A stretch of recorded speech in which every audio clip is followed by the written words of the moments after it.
যেহেতু এখানে জনসমাগম ব্যাপক আকারে হবে, সেজন্য মূলত 7টা আউটার পেরিফেরিতে রোড ব্লক লাগিয়ে রোডগুলোকে বন্ধ করে দেওয়া হবে, এখানে গাড়ি নিয়ে ঢোকা।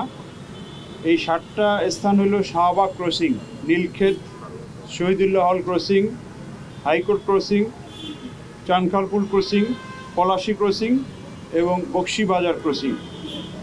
মূলত এখান দিয়ে মানুষ আসতে পারবে না একটা ছাড়া, সেটা হলো আমাদের যে চলাচলের রাস্তা, সেটা হলো পলাশী থেকে ভাস্কর্য হয়ে জগন্নাথ হল ক্রসিং হয়ে কেন্দ্রীয় শহীদ মিনারে আসতে পারবে।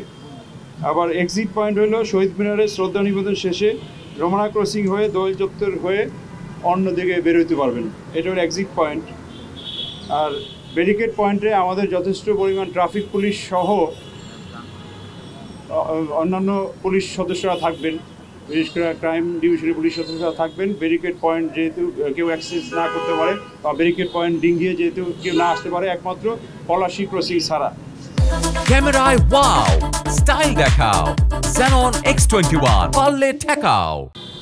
আমরা নর্মালি অন্যান্য বার গাড়ি বন্ধ করা হয়, ব্যারিকেড দেওয়া হয় সন্ধ্যা 6টায়।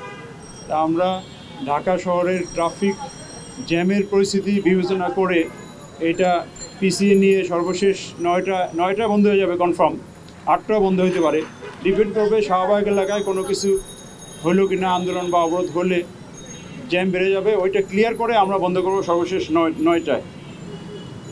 তা আমরা আশা করব মিডিয়ার মাধ্যমে এখানে ট্রাফিকের যে স্কেচ ম্যাপটা দেওয়া আছে এটা প্রচার করলে জনসাধারণ জানতে পারবে এবং সেই অনুযায়ী তারা চলাচল করতে পারবে।